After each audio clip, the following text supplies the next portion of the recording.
European Union ambassador here in Tokyo. I've been here now in my 4th year.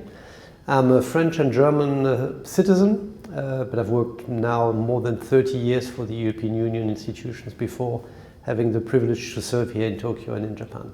Living in Japanese society, I've developed some characteristics which I probably didn't have fully acquired before I came. I'm a much more patient person, and I have also much enjoyed the very courteous nature of my Japanese interlocutors. I visited probably half of Japanese prefectures for work-related activities, and I also visited the other half of Japan privately.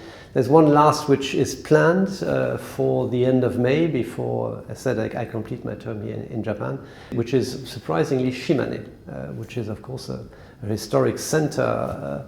Matsue and the shrine is of course the heart of Japan, so how could I have waited so long to go to Shimane? But it's also, I think, a nice place to end that tour of Japan. I'm a keen hiker. I also of course like to discover cultural gems across Japan. I've always been quite a fan of Ghibli, of Miyazaki. My kids grew up with Miyazaki, starting with Princess Mononoke, and I visited Yakushima last year. So we did a 2 days hike in Yakushima. I slept on the mountain there in one of the huts, and this was one of the most beautiful hikes I've done in Japan. So I also discovered a new activity in Japan on my 1st year here, which is triathlon.